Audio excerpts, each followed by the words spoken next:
Queridos amigos, a alegria se renova quando das possibilidade do compartilhamento de experiências. Quando Allan Kardec propõe aos espíritos que seria para a sociedade se houvesse o relaxamento dos laços de família, e os espíritos respondem, seria a recrudescência do egoísmo. É uma questão e uma resposta que vem ao encontro dos nossos dias. A família, como está posta, sofre os apelos de um mundo conturbado, que evoca uma dinâmica agitada, ansiosa, na busca da competição que se coloca dentro de um clima social de forma contínua, e o anseio de poder encontrar um lugar ao sol, mesmo que, tendo que passar por cima dos outros, vencer os outros, atropelar os outros, começa a se tornar algo corriqueiro. E a família, na tentativa de proporcionar aos seus membros bem-estar e felicidade, fala aos seus filhos, aos seus membros menores, de que só é possível o sucesso se eles puderem se investir dessas estratégias que são compartilhadas no mundo, de uma forma a estar disponível em todos os quadrantes do planeta. E assim, nós temos a triste percepção de que as disputas, os concursos, a forma como se coloca do desporto à atividade profissional, da atividade artística à literária, ela está permeada por uma busca de alguém vencer o outro para, em se afirmando sobre os outros, desfrutar do sucesso que foi lá atrás estabelecido pelos pais como um input, como um script, como um comando psicológico dentro dos seus filhos. E assim, nós nos movimentamos no cotidiano. Às vezes, mesmo no domingo, aonde não há nenhum afazer cronometrado, quando estamos nas estradas ou nas ruas de uma cidade maior, ninguém pode nos ultrapassar, porque temos a necessidade de ultrapassá-lo igualmente, como se ele, em nos ultrapassando, pudesse estar nos vencendo. Estamos tão impregnados do processo competitivo que nós não conseguimos deixar de acelerar o passo num shopping em função de chegarmos primeiro que alguém que vem no mesmo caminho na direção de um elevador. Ainda que seja um dia descontraído, um sábado, e não tenhamos nenhuma urgência.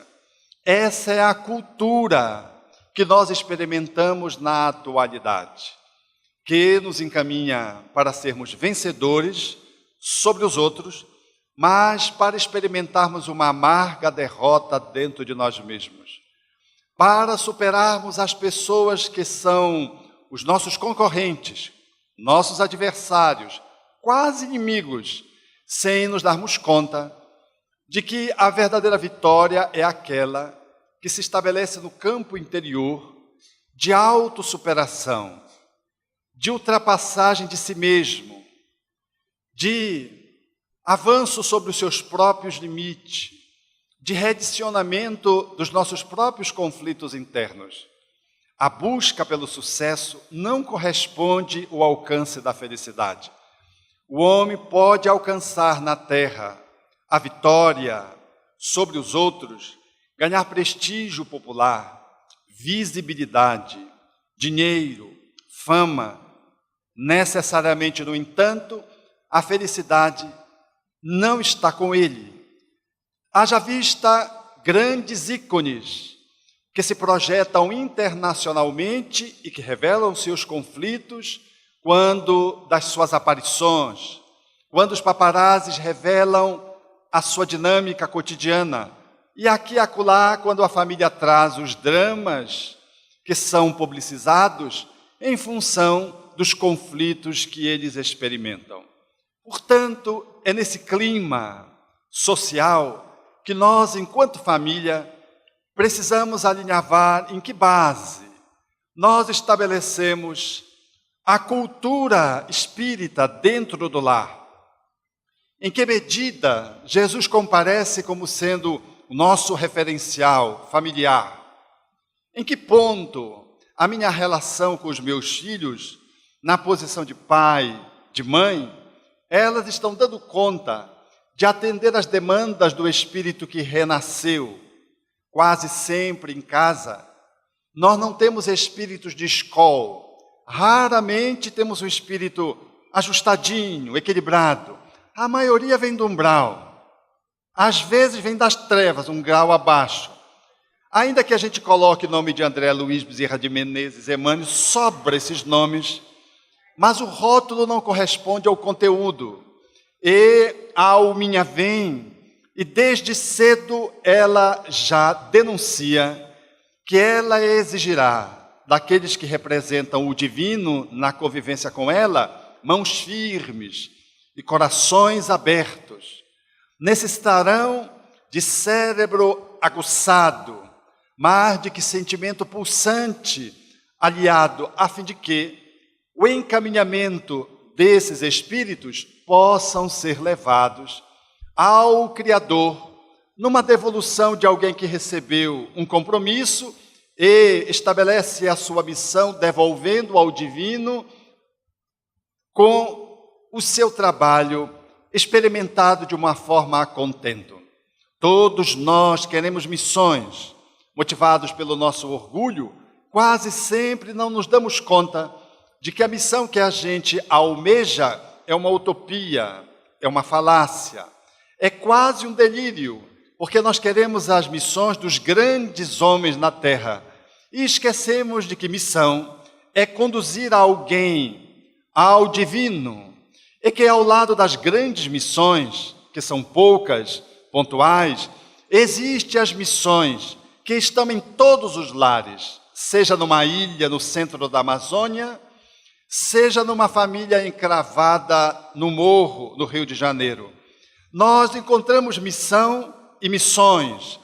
Missões no sentido coletivo e missões no sentido individual, às vezes microsocial. Nós, enquanto pais, somos espíritos missionários, porque temos a missão de encaminhar espíritos.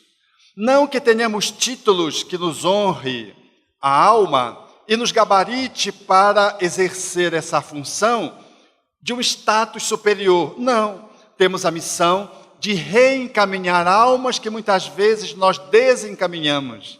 É a missão de resgatar. É a missão de, em vivendo o movimento provacional, reencarnatório e às vezes expiatório, podemos exercer a missão de ser pai e ser mãe. Missões essas que, se fossem bem exercidas, o mundo já teria galgado o status da regeneração. Mas porque estamos esperando algo que venha de cima, algo que apareça de surpresa, algo que nos guinde a uma posição de vaidade, de orgulho, de presunção e arrogância, nós negligenciamos aquilo que nos é afeto no dia a dia, dentro de casa, entre quatro paredes, numa movimentação silenciosa, mas fundamental para que uma sociedade se enriqueça. Porque quando lá se afrouxa nas suas relações domésticas, a sociedade periclita, diriam os espíritos a Allan Kardec. É necessário apertar mais o laço dentro da família para que a sociedade ganhe densidade, ganhe corporificação, ganhe status de equilíbrio. É, portanto, lá o legítimo exportador de caracteres do bem para a vida comum. É, portanto, nos pais, que somos todos nós, na sua maioria, seja consanguíneos ou não, que repousam o futuro da humanidade. Não são os grandes líderes, não são os salvadores da pátria ou os salvadores dos párias que vão erradicar do mundo a miséria, a dor, o mal e o sofrimento. Somos nós, os operários do dia a dia, os obreiros do cotidiano, dentro de casa, fazendo a nossa missão para o qual nós fomos convidados. Infelizmente, nós estamos experimentando a ansiedade de algo mais, quando aquilo que está a contento está dentro de casa. Nós já estamos diante do convite. Às vezes o convite já está sendo negligenciado, mas em função dessa hipnose, que a nossa presunção e o nosso orgulho nos domina, nós ficamos aguardando algo, esquecendo de que ele já está posto na pauta do nosso dia a dia. Portanto, eu quero fazer um convite a todos aqueles que participamos presencialmente e pela via das redes sociais, os internautas, de que possamos assumir a nossa missão antes que sumamos da terra desencarnando, ainda aguardando na velhice que algo aconteça, quando já aconteceu a tragédia da negligência, do esquecimento, do relaxamento, no que tange aquilo para o qual nós reencarnamos. Assim sendo, é necessário ser pais dos nossos filhos. Não há missão, talvez nessa encarnação, superior a de poder conduzir um filho. Porque um grande líder de uma sociedade, qualquer que seja ele que você imagine em qualquer país, nasceu de um lar, teve pais. E os pais são a representação de Deus. Há, no movimento de cocriação pela via do renascimento, uma perspectiva simbólica que embute esse caráter de pai e mãe representarem a grande fonte nutridora dos filhos. Pai e mãe representam no relativo o que o divino é para a criação, para todos os espíritos que habitamos o cosmos. Logo, investido dessa responsabilidade, dessa missão, no sentido mais apropriado do termo, que remete-nos necessariamente a uma postura de humildade, que fala-nos dessa possibilidade de não só manter para os nossos filhos a atividade da segurança, da proteção, da nutrição material, indispensáveis ao desenvolvimento de um corpo, uma ração alimentar que possa lhe assegurar um bom desenvolvimento biológico, a roupa que lhe possa lhe deixar melhor aclimatado às diferenças de clima. É necessário que, para além dos cuidados que tenhamos com os nossos filhos, assegurando a proteção de um lar que o subtraia da violência urbana, é necessário que nessa missão nós possamos assumir o papel do nutridor espiritual, ou seja, para além do corpo, olharmos o nosso filho como um espírito reencarnado. Porque se olharmos apenas para o corpo, teremos a impressão de que estamos tratando, cuidando de um ser humano. Sim, é um ser humano, mas é também um ser transhumano. Se ficarmos apenas no humano, vamos ficar em nível de ego. E corremos o risco de perder a referência principal que o Espiritismo nos oferece, de que quem está diante de mim é um espírito reencarnado. Não é uma criança tão somente, é um espírito na faixa etária infantil ou juvenil, logo carecendo de que seja mirado, olhado nessa perspectiva de profundidade, para que a nossa educação não seja vã e a nossa missão não seja apenas para humanos, mas ela seja transcendente. Que diante dos nossos filhos, portanto, a semelhança do divino em representando com toda a humildade, no relativismo em que nos encontramos evolutivamente, nós precisamos nos desvestir das cangas, das nossas imperfeições, para nos abrirmos como fontes nutridoras do espírito, atendendo-lhe o corpo. Porque é fundamental que para que sejamos um dia anjo, precisamos assumir a nossa humanidade. Mas é impossível que possamos lograr a transcendência Se nós nos limitamos apenas a tratar o humano, fixaremos no ego e corremos o perigo de vivenciarmos o egotismo, a egolatria, o egocentrismo e perdermos a mão de executarmos a nossa missão na amplitude que o Espiritismo se nos oferece. Assim sendo, ser pai, ser mãe, está para além do sentido físico, além dos atributos normais que são colocados para os pais de cuidarem dos seus filhos.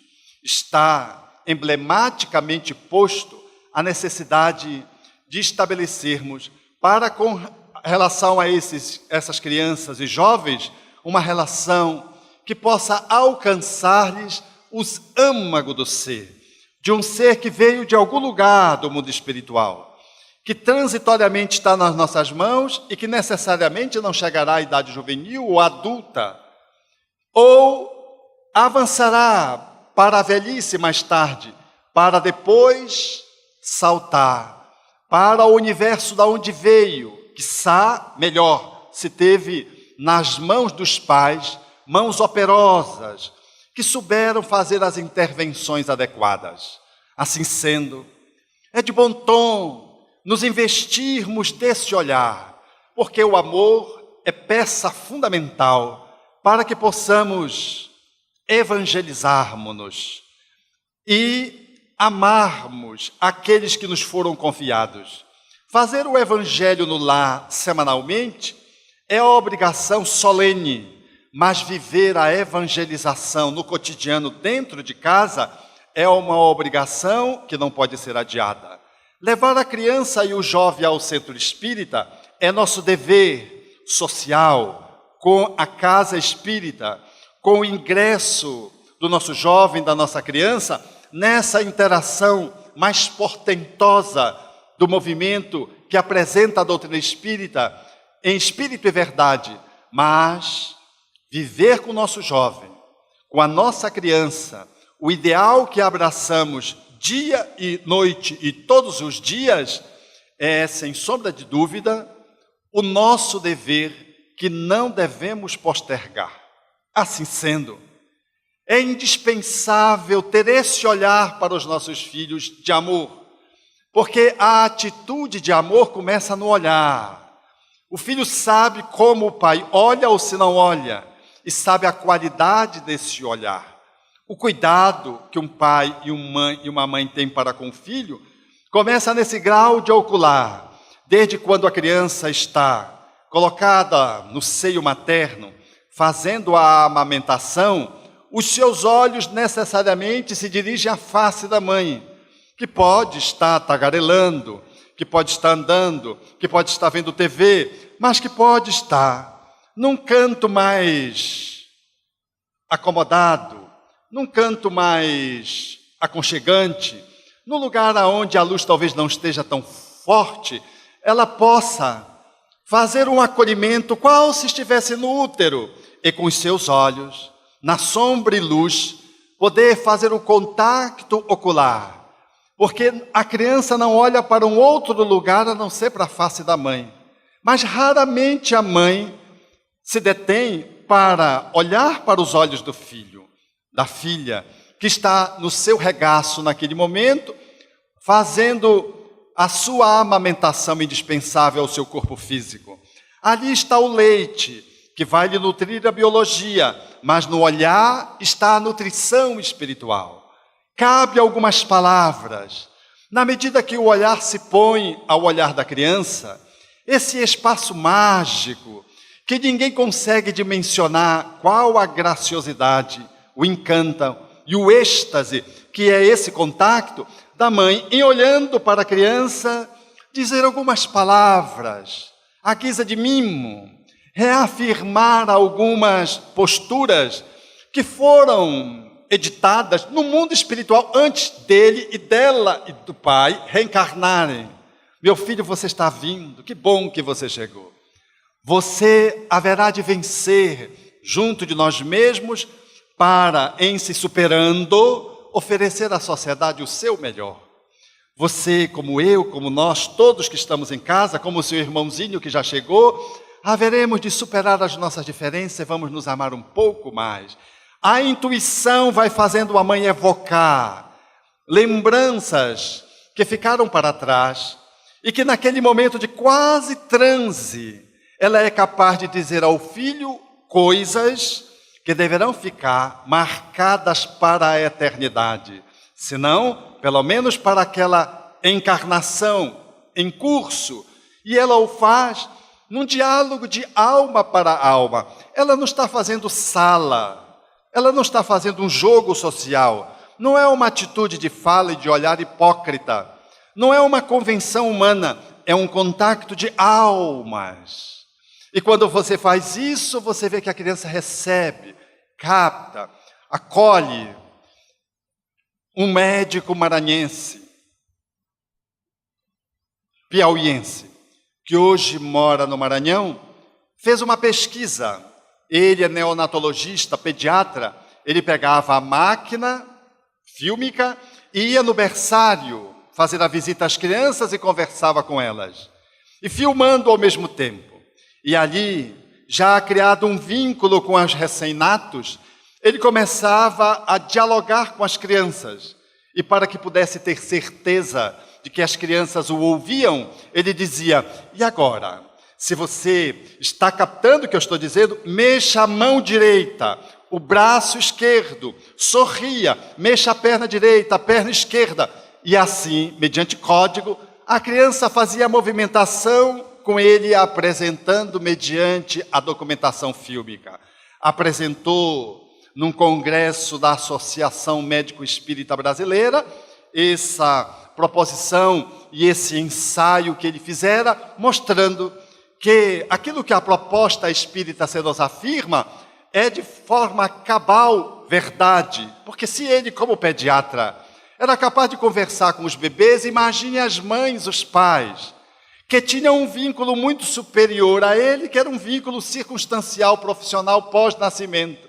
Imagine a criança que vem das entranhas, quando o pai participa da gestação, e o fenômeno do diálogo com o bebê quando o bebê nasce, sabendo-se que é um espírito que reencarna desde o ventre materno, até antes no Evangelho no Lar, o espírito aporta para fazer um movimento de aclimatação doméstica, para poder quebrar algumas resistências de animosidade com esse ou com aquele membro, para poder superar algumas inseguranças, para afirmar o seu projeto de vida.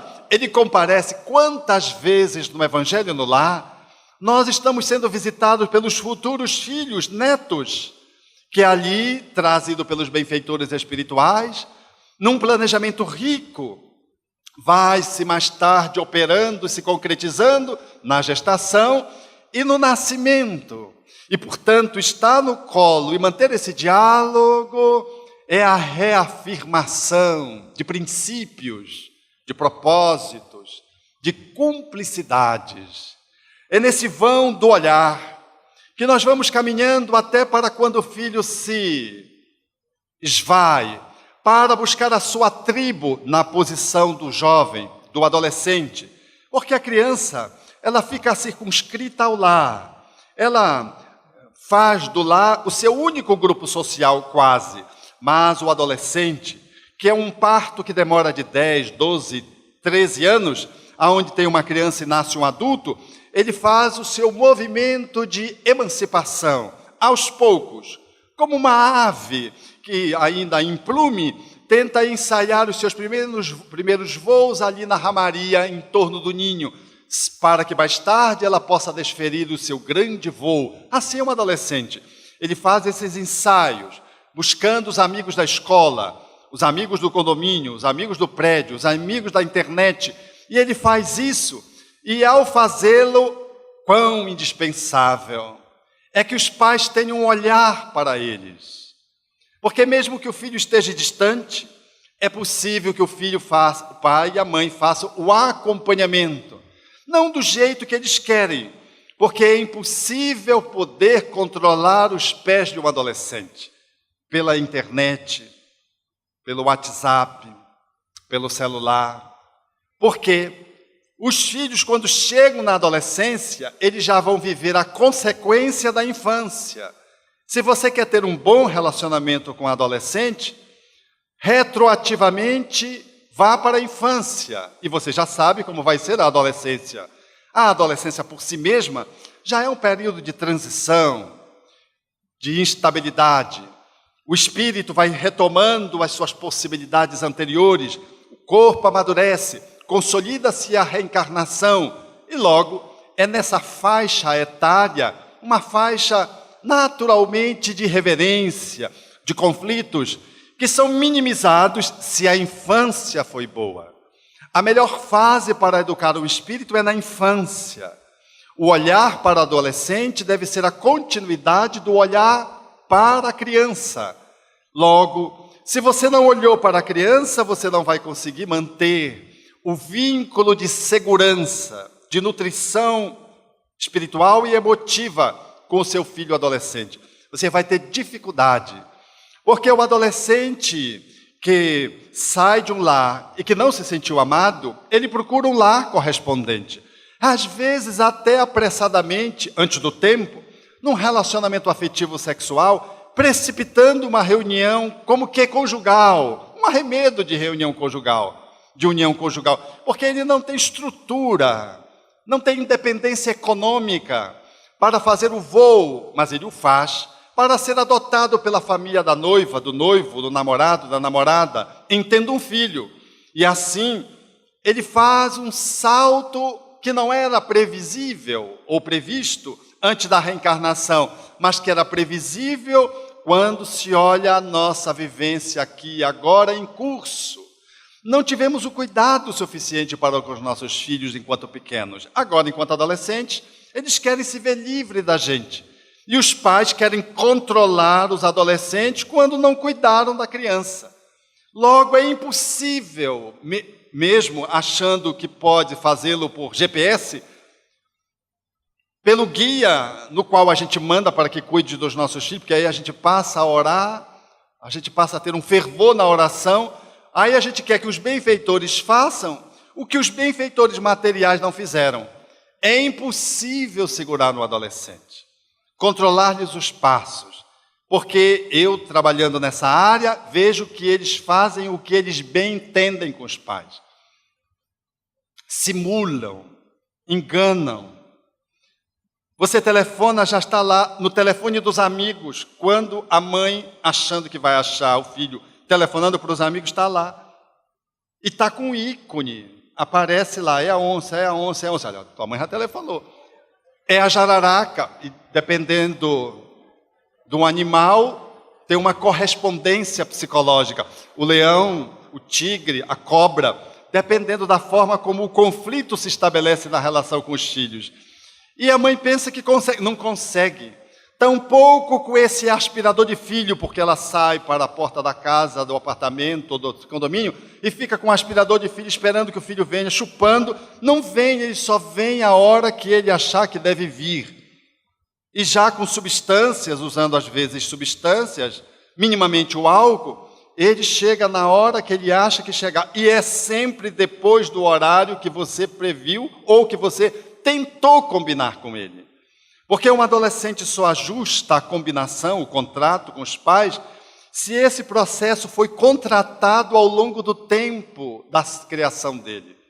Não se consegue fazer um ajuste assim.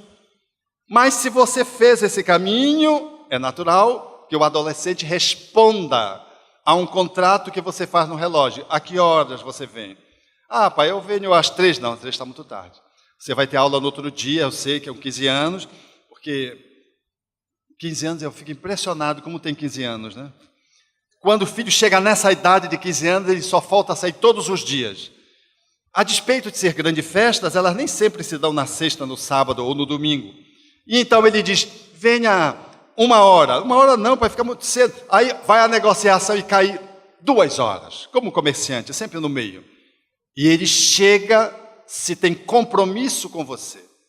E o compromisso não é a autoridade do autoritarismo, é a autoridade da amorosidade construída numa relação. Como a filha que chegou em São Paulo depois do horário, E o pai já agoniado, porque ela não chegava. Quando ela chegou, disse: minha filha, o que foi que aconteceu? Ah, pai, estava tão bom, eu estava tão feliz. E ele disse, sintetizando o diálogo, disse: minha filha, combinamos um horário. Você chegou depois. Como é que eu telefonei, você não atendeu o telefone? Disse: ah, pai, porque estava tão bom. Eu estava tão feliz. Ele disse: minha filha, mas para você ser feliz, o seu pai não precisa ser infeliz. Nós podemos ser felizes juntos. Você, se achasse que deveria ficar mais um pouco, telefonaria para o seu pai. Nós combinamos um horário. Ah, pai, fui mal. Quer dizer, esse é o diálogo de pessoas que se amam, porque construíram uma relação de amorosidade ao longo do tempo.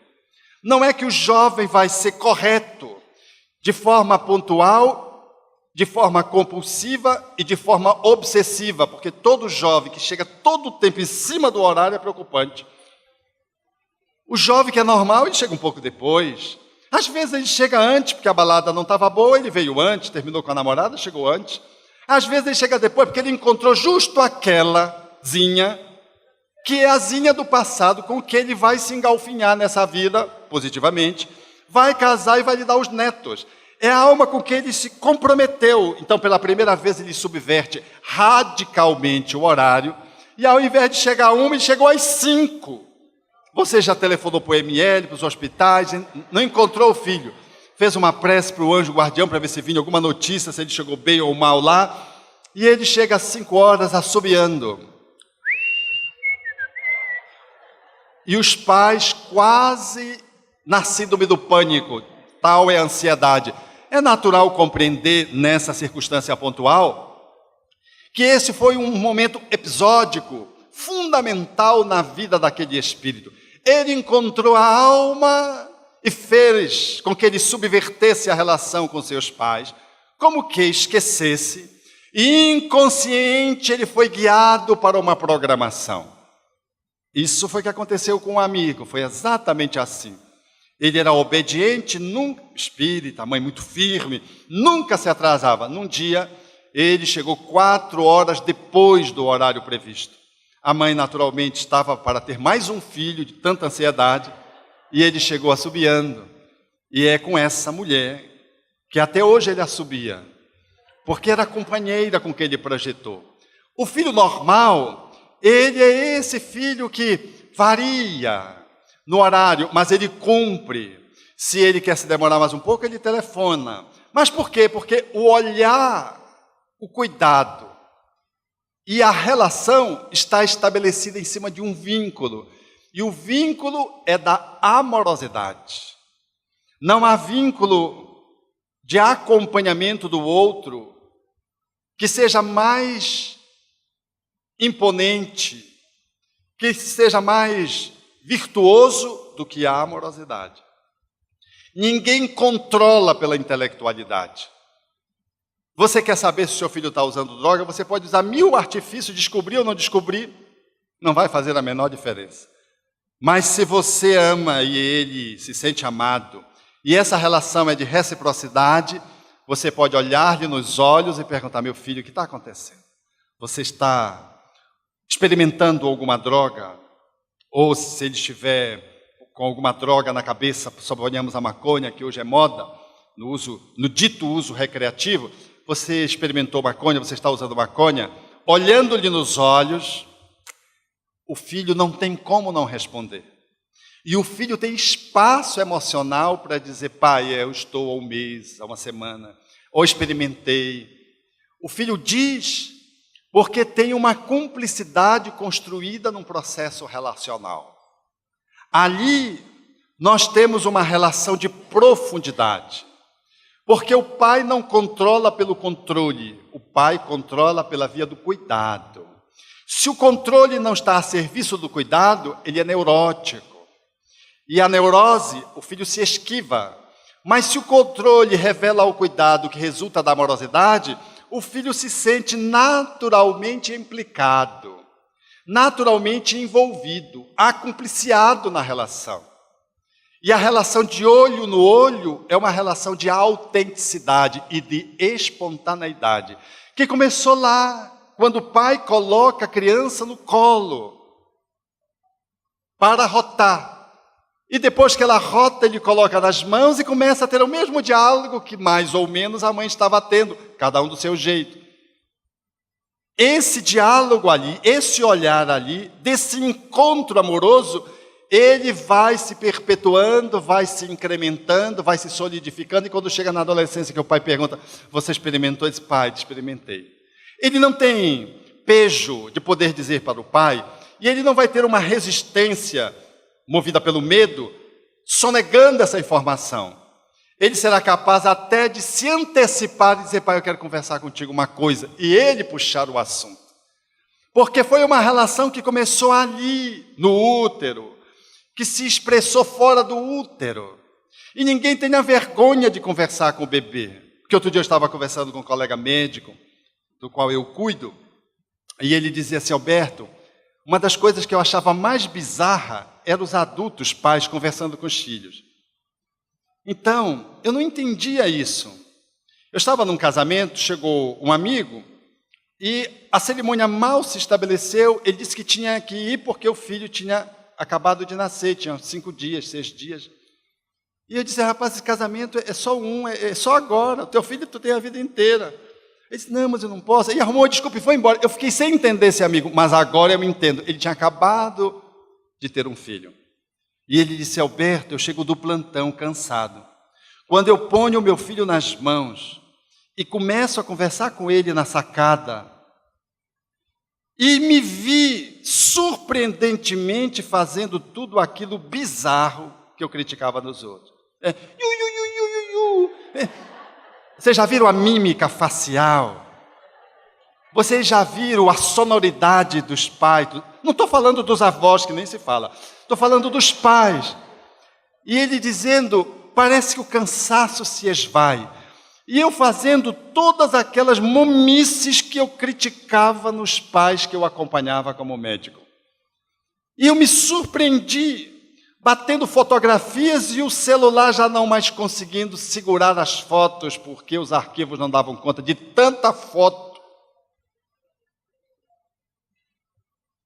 Não tenhamos pejo de fazer isso, porque isso é denso, isso é profundo. Isso é que vai sustentar mais tarde grandes dores que às vezes estão previstas na caminhada da família. Então, essa pegada dos pais para poder fazer dos filhos homens de bem, se não espíritas, porque nem sempre os nossos filhos darão conta de ser espíritas. Porque ser espírita não é para qualquer um, não. É só para gente como a gente, atrapalhado, doente, que precisa de tratamento sério. Tem alguns que até querem ser espírita, mas não conseguem. Allan Kardec explica, é a maturidade do senso moral. Mas nós lhes oferecemos uma ética, pautada no espiritismo, que talvez ele não lhe siga enquanto princípios, mas o comportamento moral que o Evangelho nos enseja experimentar, ele é comum a qualquer religião, porque amor é amor. As virtudes são as virtudes. Ele leva esse acervo que foi construído não numa fala professoral, mas numa vivência do cotidiano, pela via mais pedagógica e mais profunda que se estabelece no aprendizado aluno-professor, que é a vivência, que é a experiência. Então é nesse movimento que os filhos vão se apropriando de uma proposta que, ainda que eles saiam do espiritismo, a moral espírita não sai deles. Como vi com o nosso amigo Raul Teixeira, que quase todos conhecemos, que chegou no Rio de Janeiro para falar com um amigo, e estava conversando com um amigo que era um empresário, de repente chegou uma terceira pessoa, quando viu por trás desse empresário, tinha quase um banner de Allan Kardec, era um quadro. E essa pessoa que chegou, olhou para o empresário e disse, não é possível que você... Aí o amigo disse assim, não venha me dizer que você é espírita. E foi impostando a voz. E o amigo disse, sou. Não é possível que você siga Allan Kardec. E o amigo disse, já tinha até dúvida se ele continuava sendo Allan Kardec. Titubeou porque ele falava com uma inflexão de voz de indignação. Depois ele quebrou o estado e disse, esse Allan Kardec me persegue, o chegante. Aí, disse, meus pais me colocavam na evangelização infantil desde criança. Eu não queria ir, mas eles me levavam. Depois, quando eu entrei na juventude, eles me mantiveram na evangelização do jovem. E eu querendo me livrar e não conseguia. E à medida que eu consegui sair, aí eu fui para o mundo, e quando chegava nas baladas e queria passar as mulheres para trás, eu me lembrava de Allan Kardec, aí não conseguia. E eu queria passar um amigo para trás, aí eu lembrava de Allan Kardec e não conseguia. A moral espírita ficou embrenhada nele. Aí eles riram, nosso amigo Raul Teixeira também, que estava olhando aquela cena sem entender, meio assustado. E aí ele olhou para o empresário e disse, e você sabe como é meu nome? Allan Kardec. Quer dizer, os pais, para não perder a educação da sua missão encaminhando aquele espírito, botaram o nome de Allan Kardec. Eu tenho encontrado muitos Allan Kardecs. Em Belém do Pará, eu encontrei 2 espíritos pertencentes a uma família, que um era Allan Kardec e a mais velha era Sheila. O Allan Kardec dava na Sheila, gente. Vocês precisavam ver. Nada obstante a Sheila fosse um pouquinho mais velha, ela apanhava da Allan Kardec. E eu olhava para a mãe e dizia, mas puxa, Allan Kardec dando na Sheila, mas não tem nenhum Teofrasto, não tem nem o nome de um espírito inferior. Ela ria e disse, não, doutor Beto, foi Deus que deu o nome. Eu digo, mas como Deus? Não, eu ponho num papelzinho, jogo para cima, e o que eu sorteio, eu ponho o nome do filho. Eu digo, mas o que você escreve nos papelzinhos? Ah, doutor Beto, Emmanuel, Sheila, André Luiz, Allan Kardec. Então Deus tinha uma opção, mas era como Deus, uma opção do bem. A despeito de toda essa ginga, dessa mãe matreira, o Allan Kardec ainda precisava muito de Allan Kardec. Estava distante, era uma criança muito violenta. E Sheila, coitadinha, precisava ir ao conselho tutelar para poder se proteger, porque a mãe parece que não estava dando conta de segurar as comunicações anímicas do Allan Kardec. O nosso compromisso com os nossos filhos, ainda que eles não sejam espíritas, serão homens de bem, porque eles teremos embutido pela convivência na relação do cotidiano o exemplo do esforço, porque cá entre nós que eles não nos ouçam, nós não somos flor que se cheire, não é verdade? A gente tem tantas contradições, tantos pontos cegos. Há questões na nossa alma que a gente vem lutando, e olha que vem lutando. Há mais de 2 décadas ainda não conseguimos resolver. Então, às vezes, a gente fica numa posição assim, meio envergonhada, de que não dá conta de poder fazer o que precisaria fazer com relação aos filhos. Porque a gente diz para eles fazerem de um jeito e faz do outro. Mas os filhos percebem. A despeito dessa contradição, dessa ambiguidade que nós apresentamos, se nós nos esforçamos, eles percebem. E se nós nos esforçamos, nós somos os espíritas verdadeiros. Porque o espírita verdadeiro é um lutador, não de MMA.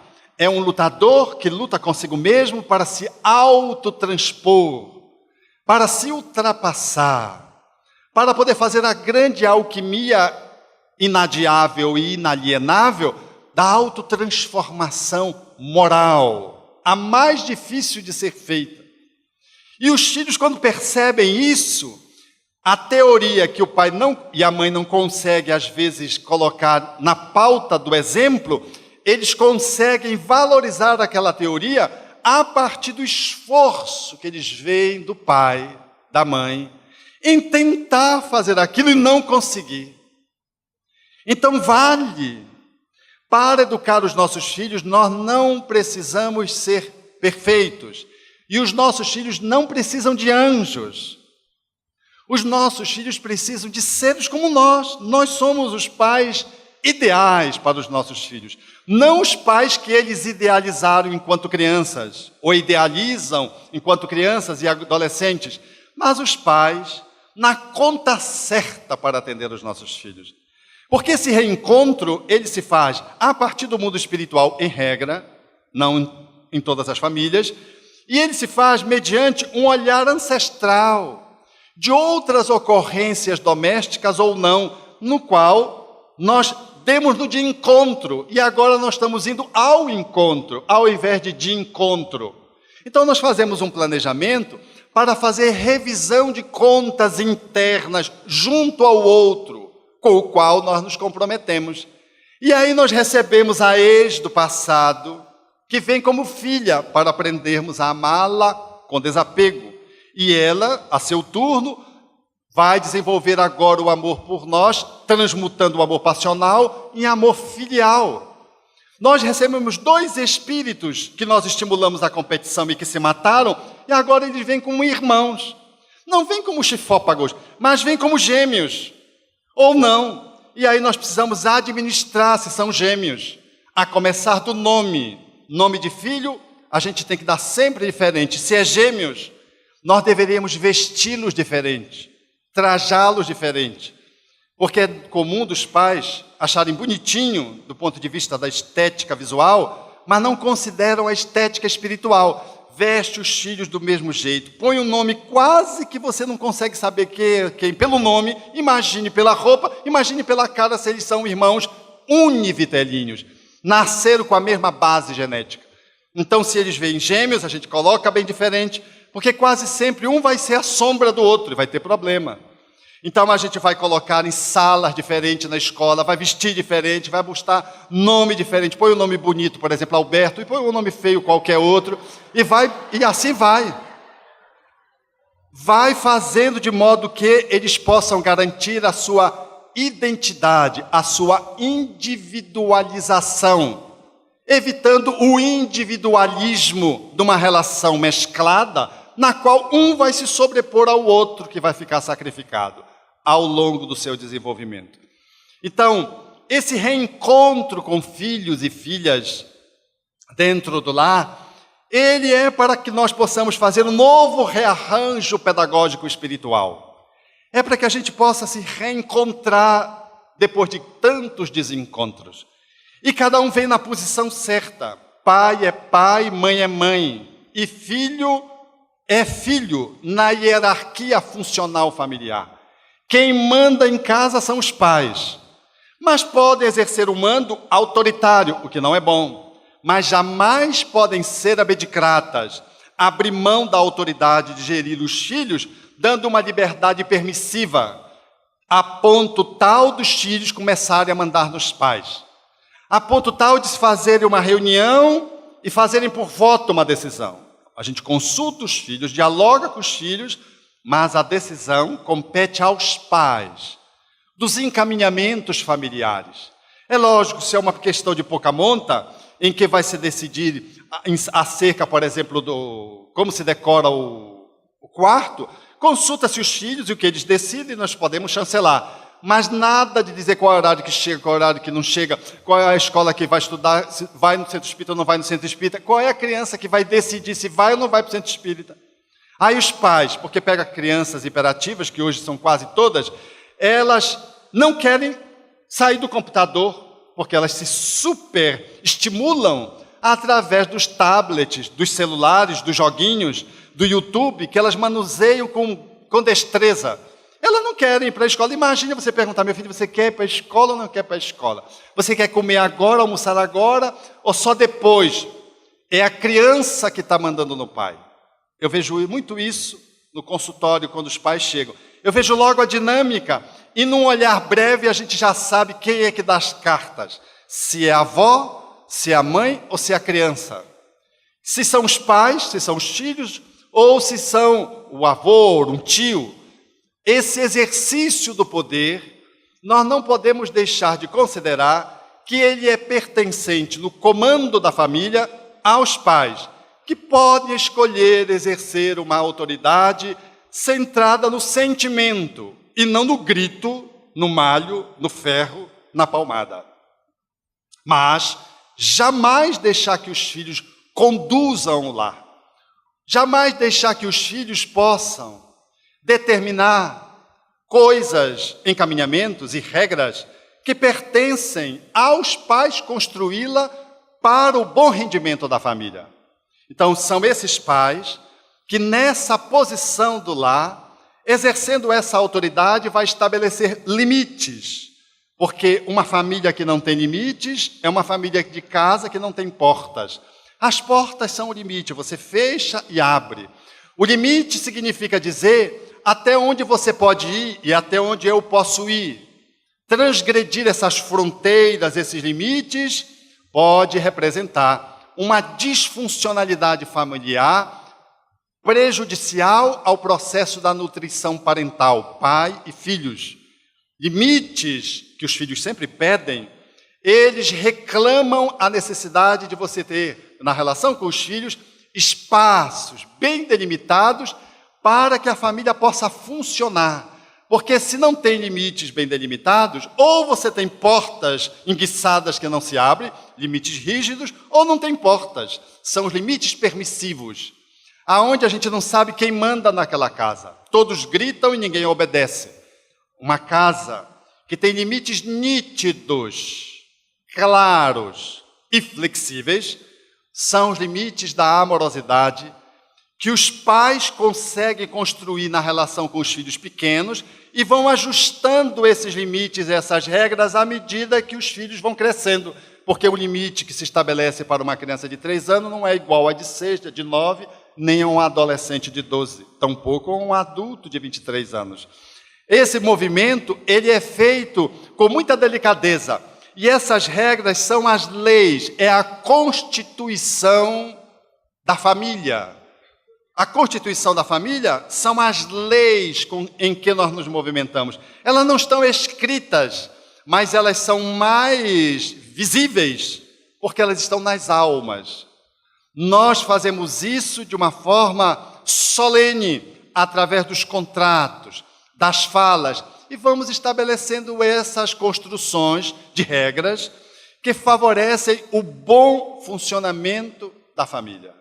E as crianças vão percebendo isso, e elas exigem isso quando se comportam mal. Elas querem ver até aonde você vai. A gente vê isso muito no shopping, quando a criança apronta, porque ela sabe que no shopping os pais têm vergonha de serem criticados. Aí elas, quando descobrem isso, e elas são extremamente manipuladoras, porque são espíritos inteligentes, eles são imperfeitos, mas são inteligentes, se jogam no chão, choram sem cair lágrimas e berram. Aí os pais vão ficando vermelhos, que é isso, meu filho, que é isso, que é isso, que é isso. Aí vão querendo fazer a vontade da criança, e a criança já percebe que pela via do grito, do choro, do alarido, na frente das visitas ou do shopping, elas conseguem tudo.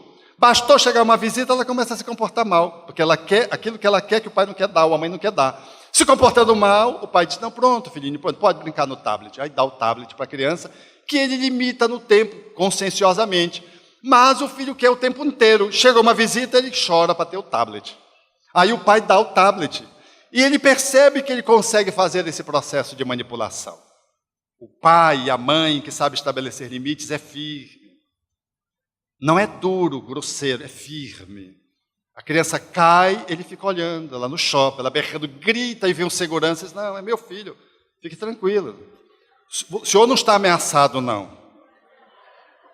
A gente joga para ele como se ele estivesse inseguro, porque está, porque já vem, né?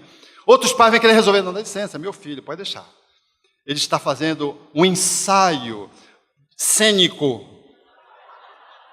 para participar de uma peça de teatro na escola. Você pode até, se quiser usar essa expressão, pode, é uma boa. O filho vê que não tem jeito, você olha para eles, e aí, tudo bem com você? Já acabou de chorar? O show acabou? E pode dizer assim uma complementação, vamos conversar em casa, mais profundamente. Ele já sabe, ele não vai repetir nunca mais. Até quando ele escorrega, ele já levanta, nem chora, quando deveria chorar, porque escorregou, caiu. Porque ele sabe que não adianta cair no shopping, berrar, chorar sem lágrimas, não adianta. Que o pai, ou a mãe, ou ambos, não vão fazer a vontade dele, e a avó não estava nesse dia.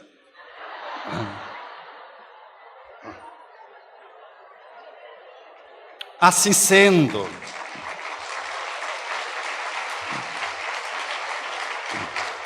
sendo, sim, porque vó é o espaço de permissividade saudável. Todos nós lembramos de vós com muita ternura. Vó, vô são excelentes no lugar deles, não como pais. Assim sendo, amigos, vitalizar a nossa relação com os nossos filhos é trazer tanto afeto quanto o conhecimento da escola, da intelectualidade, da cognição.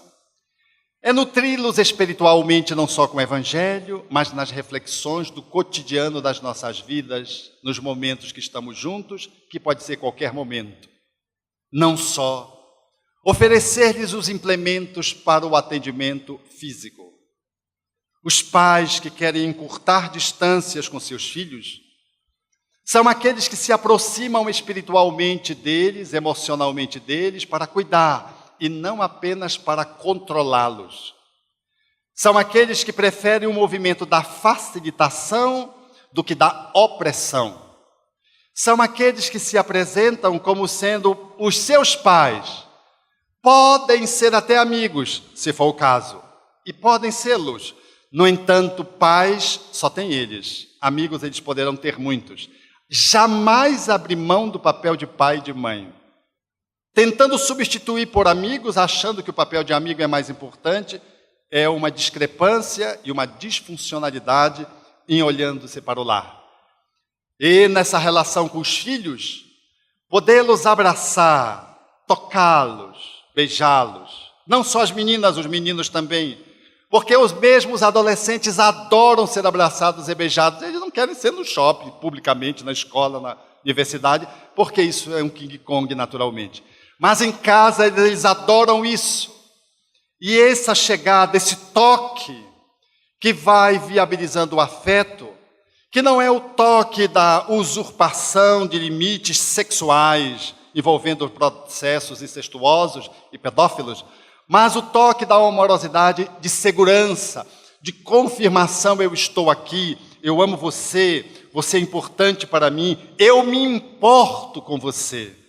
Essa possibilidade de vínculo, ela nos faz entrever o que vimos aqui ontem na homenagem prestada ao nosso companheiro Rubens e os seus outros familiares em relação à sua figura parental paterna, que demonstrava no afeto essa natureza de vínculo que assegura uma relação para a eternidade, não para o momento biológico, na superação de conflitos e no realinhamento harmônico de uma família numa perspectiva altaneira, superior.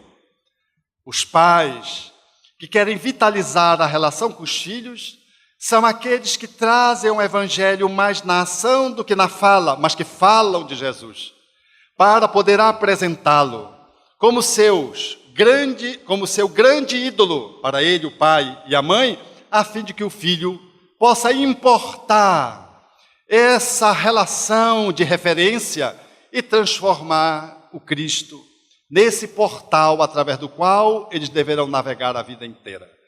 Essa relação de cumplicidade, de intimidade, de amorosidade, que envolve a convivência nos dias de alegria e da tristeza, que envolve o espaço do riso, do choro, do sim, do não, que envolve o toque, mas que envolve sanções. Sente aí por 3 minutos a um filho de 3 anos, fique aí sentado sobre o que você fez, depois vamos continuar conversando, para poder educá-lo, fazendo refletir sobre o que ele fez, ao invés de simplesmente bater nele ou gritar com ele, porque ele não vai entender, uma criança de 3 anos não entende, mas você vai desde cedo aplicando sanções, que tem o objetivo não de castigar, punir, mas que tem o objetivo de restaurar, reeducar, refazer, redimensionar comportamentos.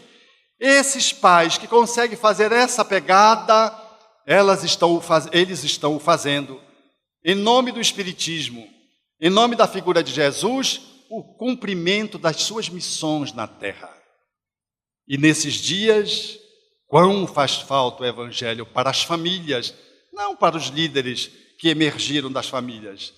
Quão faz falta a figura de Jesus para que possamos nos apropriar do papel de pai e de mãe e podermos, em função dos nossos limites e a despeito das nossas dificuldades, exercê-los tão plenamente quanto é possível a nossa condição evolutiva. Assim, deixando permear o lar com a figura de Jesus, que nesses dias tem ganho nos corações a indiferença, ou então faz parte do balcão de negócios das pessoas que servem-se de Jesus ao invés de servir a Jesus. Por isso, diz Amélia Rodrigues, e lembrando-te, Senhor, a mensagem brilhante e renascente, recordo-te a promessa em sentido augusto, e crede que estarei convosco eternamente até o fim dos séculos do mundo. Por isso creio com razão, Senhor, que ninguém mais consegue ignorar-te, ao ver-te as manifestações de intenso amor, refugindo e atuando em toda parte. Vieste ao mundo sem quaisquer brasões, sem honra, nem púrpura, nem guerra, e transformas povos e nações, mostrando as leis da vida sobre a terra. Revelas entre os homens dia a dia, iluminando os cérebros que irmanas, o caminho da paz e da alegria pela sublimação das leis humanas. Deste à fraternidade vasto acesso, traçando a estrada para a vida sã e acentuar-te as luzes do progresso nas vantagens de agora e de amanhã. Vieste do esplendor que reina no mais alto, guiando o mundo à evolução divina. Da charrua ao trator, da vereda ao asfalto, do artesanato rude ao fulgor da oficina, conhecemos na terra a tua força augusta. Permaneces em tudo, aqui e ali, entretanto nutrindo indiferença injusta. Creio ainda, Jesus, não fomos a ti. Impele-nos, em teu ensino eleito, a esquecer para sempre o nosso orgulho frio e vão, pois queremos destrancar os recessos do peito, a fim de abrir-te o próprio coração. Maria Dolores, por Chico Xavier. Obrigado.